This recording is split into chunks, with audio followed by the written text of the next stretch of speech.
Hi. All right. So look, I have my hair braided down in some Sealy or some Set It Off braids. You guys remember that movie Set It Off when Queen Latifah had her hair cornrowed all the way back and I have a bonnet on.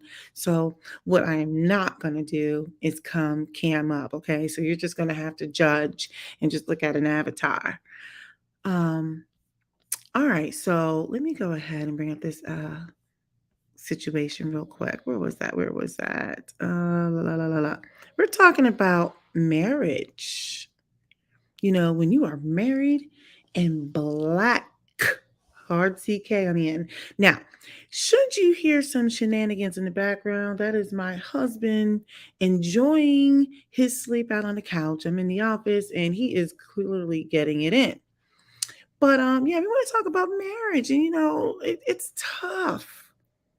Why does this have this mark on here? Okay. So yeah, it's tough. Tough, tough, tough, tough. Do you guys remember that song from the 1990s? It was 1990 by Anita Baker. It was called Fairy Tales. I used to play that song so much back in the day. And my whole, like, when I say my family, I'm talking about my immediate and my greater family. We had a lot of dysfunction, but you know how family is. But I used to play this song a lot, and I for some reason the lyrics resonated with me. It was, I can remember stories, those things my mother said. She told me fairy tales before I went to bed. She spoke of happy endings, then tucked me in real tight. She turned my nightlight on and kissed my face goodnight. My mind was filled with visions of perfect paradise. She told me everything. She said he'd be so nice. He'd ride up on his horse and take me away one night. Don't judge my singing. I'd be so happy with him. We'd ride clean out of sight. It's late. She never said that we would curse, cry, and scream and lie. She never said that maybe someday he'd say goodbye. Now, look. Now, we're not going to judge my singing. It's late, okay? Because I'm a starer in my own mind. But I think you guys get the point. And there's more to the lyrics that I thought were great. So we're going to talk about this. We're going to talk about when you are married in black, because marriage in general it's tough anyway. It's already tough, okay? But I feel like if you're like a person who looks like me, then I think there are layers on that. Now, let me just say this. I don't think that everything I'm saying is unique to black people, but I just feel like we have these extra layers. So let me just start off by saying that I never really understood marriage until I went through adversity myself. Okay. I mean, I saw the dysfunction and I just thought, like in various aspects of my family or my extended family, but I didn't really get it until I had to like go through some things, you know, because I believe in Jesus and all of that kind of stuff. And so, I have a covenant with my husband. I looked up a simple definition. It's an agreement, right? If you go on Google, it says an agreement. It says you can be agreed by lease, deed, or other legal contract. But it's basically you're in agreement. You're in some sort of relationship with your husband. And so if you look further, it talks about being conditional promises made to humanity by God as revealed in the scripture. So there's all kinds of things. And look, I don't want to sound like some sort of theologian. Okay, so let me just keep this like where it's at. Sorry, I meant to take I meant to take that little overlay down. So yeah, you know what? Maybe I should put up my little banner. This is just my opinion. I cannot believe he is snoring this loud. So let me just say this. When I got married, I was just like, this is the best. Okay. And you're full of hope and you're invincible. You're both at your fighting weight. And there's so much optimism and everything. I'm not saying you don't ever have that, as you stay married, but when I started going through adversity was when I was like, "Ooh, I'm in this." Um, I had to learn to lean on someone. I didn't know what that was like. I had to ask for help. I didn't know how to ask. Um, and I think because when we look at many of our marriages, and I've had grandparents who were married forever. My mom and dad were married for a long period of time before my father was deceased, but that was a situation that should have dissolved a long before that. Um, when I look at marriages, and yes, the back in the day, our elders, they stayed married, but they came through some things, and I don't want to address that.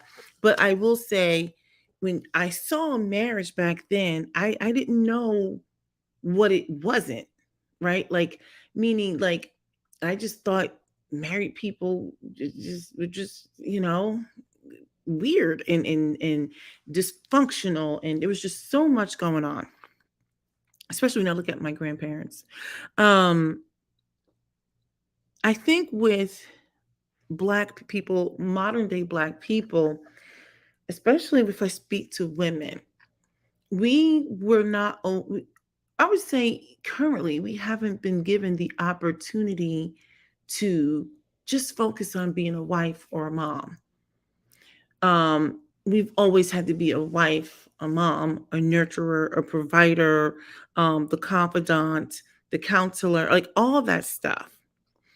And, you know, there was a time when my husband was working for himself and I wasn't working as I was home. And, things get tight financially. Um, how do you handle reducing stress in your family? It could affect your health. There's a lot of things that we went through. But the fairy tale I had about marriage, I remember how it quickly was dissolving, after I had my twins. And when I was pregnant with my twins, there were several people who were parents of twins, various races, various groups that didn't know each other. And they all said the same thing 100%. They said, your only job is to survive. And everyone's going to give you an opinion on how to raise your children. You already have children. You know what it's like to be a mother. But now you're going to be a mother of twins and you've got young kids. And I was like, okay, but you don't know until you go through it. And I remember how much it really tested my marriage. I remember there was a period of time that not only did I not know how to ask for help, and then I wasn't used to being that vulnerable. I remember my husband didn't know how to talk to me. I remember there were times where he would say things that were reckless. And obviously that was setting me off. We used our tongues almost as weapons. You know, I believe it's Proverbs, or was it James? I can't remember, but they talk about how um, the tongue can be used as two sides. It's a double-edged sword. It can be used as a weapon. I forgot the exact verbiage, or it can be used for healing. And how like when you go to counseling and they talk about how you're going to move together, you have to be in sync. You're building a foundation, but you become one. But in at that time, we were not one. If anything, we were tearing down our foundation. We were incredibly reckless with our tongue in different ways. In different ways. I remember at one point my husband was emotionally unavailable, and I started thinking, I remember I went back to work and I started wanting to check out. I was like, I can do this on my own, because all I kept thinking about was, I know what it's like to do stuff on my own. I remember we were in such disrepair, we weren't talking. Okay. But we got to the point where we were like trying to be committed to working it out. We, and it was difficult. We had to be very intentional. We had to focus on talking to each other. Like, this is what is bothering me. This is what is hurting me. And please don't do these things on both sides. And let me tell you, we committed to doing the work and then we would fall. Let me tell you, this shiggity was hard. We would fall, meaning he would say things that I just couldn't stand, but he kept making the same mistake. And then I would say things to him that he didn't like. And let me tell you, it took some time. I don't even know how to quantify. Maybe it took a couple of years. I don't know. But we got to the point where we stopped using our tongue as a weapon, but we also were intentional about communicating. There was a lot of compromise. There were times when I honestly just believed I was right. Well, I am kind of perfect, right? But there were times when I bit my tongue. There were times when I saw my husband appeared like he was biting his tongue. I remember there was an old piece of advice that a family friend, it was the wife of one of his friends. I really like her. And they're from like Guyana. So they're basically West Indian, even though it's technically South America. And I remember when I was first married, she said to me something that I've never forgotten. She said, "Have you heard of the magic water?" And I was like, "Well, what's that?"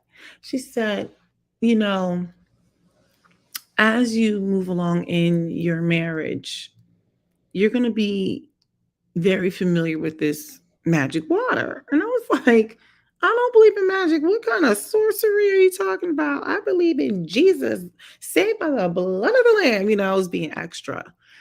And she said, "You know, when you are arguing or when you guys are in disagreement, take a sip of the magic water." And I was like, I really don't believe in magic water. And she was like, "Take a sip of this magic water." And so I remember when she told me to take a sip of the magic water, I was like, all it does is get you to stop talking. And she looked at me and it hit me. Sometimes you just have to stop talking. It's really on both sides. But what she was saying was, during your marriage, when it's hard and when it's tough, and basically when you're being reckless with your tongue, you're both being basically emotionally unavailable to each other, but you're saying these things and you're being reckless, right? You're not honoring each other, you're not honoring God. She said, when you take a sip of the water, it forces you to stop. Just stop. So you can't be reckless with your tongue if you're drinking water. As we all know, you can't talk and drink at the same time. And so she was like, you're going to learn that when you take that time to basically take that sip, basically, it's the pregnant pause. She was like, let me tell you something. It's helpful. Now, for those of you who are listening out here, this isn't going to work for everybody. I am not painting a rosy picture. What I am saying was, or what I am currently saying is, this was really hard. It's tough because, you know, us blacks, we haven't been able to talk to each other for a long time. Can't communicate. I mean, all you have to do is you can look at any social media or whatever it is. We talk about each other and to each other like trash. Look at our comedic content. That content has turned into a hot mess. The only thing we can do, and it's primarily from the male side, and I say this because there appears to be more men who are given the opportunity to, you know, test their comedic chops on stage. But they use Black women for content. It's negative content. Negative content. We talk to each other like trash. So, what I'm saying is, when we were going through the valley, let me tell you, we were in a valley. I started thinking, I can do this by myself. He was saying some reckless things that would cut so deeply.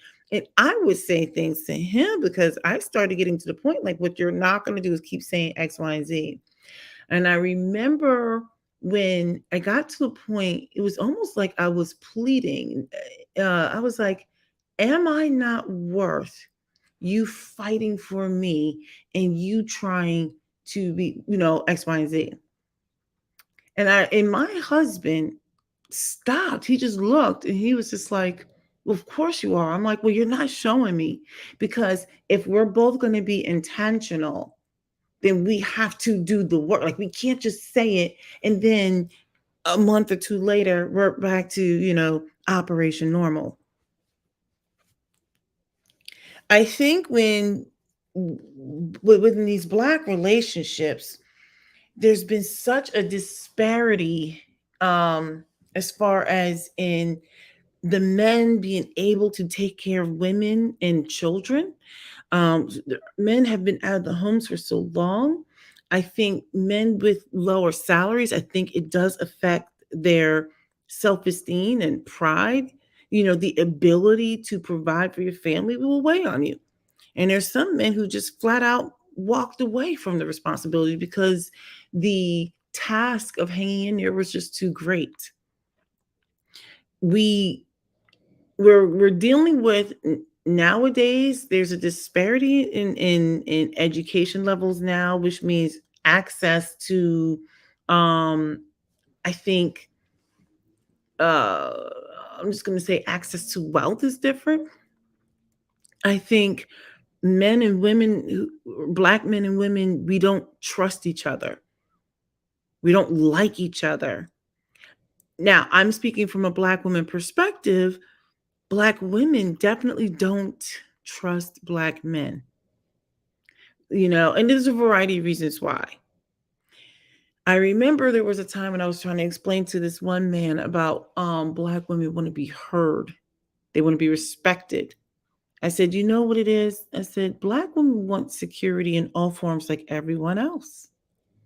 Financial, sexual, emotional, physical, all those types of securities. And there's other, forms of security. But we have not been able to talk to each other for such a long time. We don't trust each other. Um, we look at everything the opposite sex does as, having some sort of ulterior motive. Now, I want to make this clear. I am not going to sit here and cape for Black men. Like, they've got to figure out a way to pull themselves out of the doldrums, right?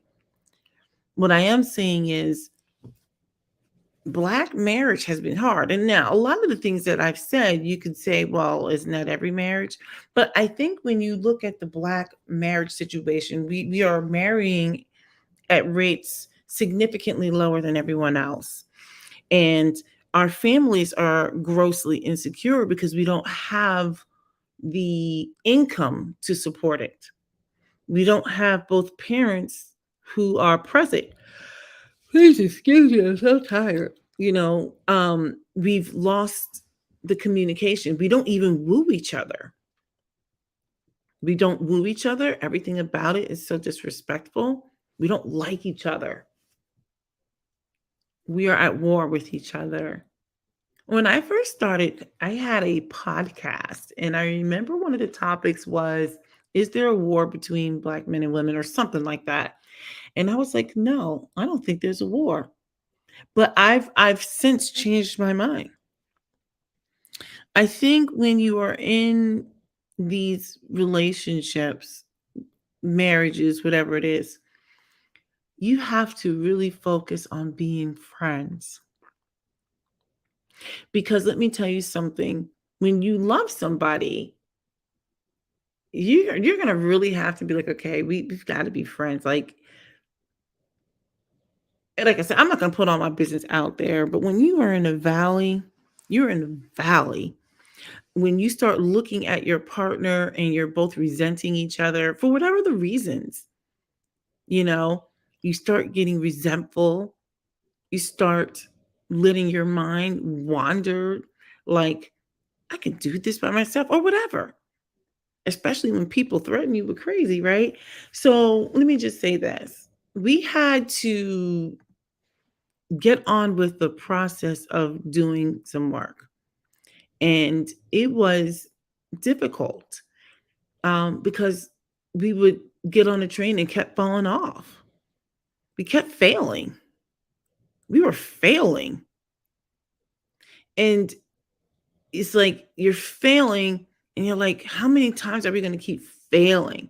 But I think we just kind of had, we just really just tried to persist.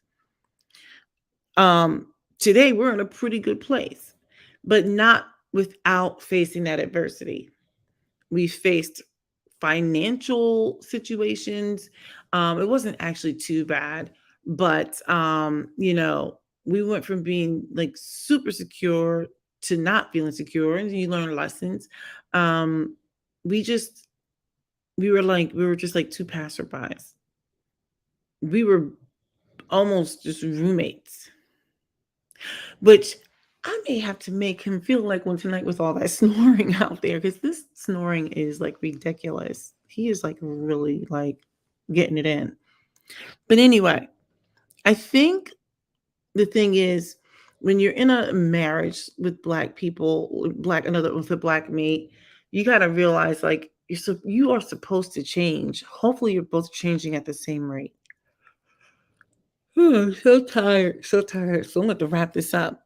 This wasn't meant to be too deep of a conversation. I plan to hopefully have a much deeper conversation with. I was going to bring on someone and either a panel or just have it woman to woman. I'm not sure how that one's going to go yet. But let me tell you something. To be a black married couple, I mean, it's almost like a phenomenon unto itself, because was it 70 something percent of black people are not even getting married. And now, because we have not normalized marriage in our community, we're like having to learn. We're having to learn, how do we do this marriage thing? We saw dysfunctional ones growing up. Now, my husband, his mom and dad, I don't think they had a dysfunctional marriage. I think they had a really good one. But my side, I was looking at the marriages on my side of the family. I'm like, I want no parts of that. All right. Well, look. Hopefully, next time I come on, this will be a little bit deeper. We'll explore more topics. But I am tired. I've been cooking all night. I took a break, and I think I'm gonna get some shut eye. If you like any of the content that I'm putting out, this is one of those good times when you can go ahead and hit the subscribe button, and you can go ahead and leave me a comment, leave me some feedback. What do you think is a topic that's least explored? Because we know black women want to talk about hair and makeup and that type of thing, and I don't want to talk about hair and makeup and whatever else they want to talk about, like, right, like I want to talk about other stuff.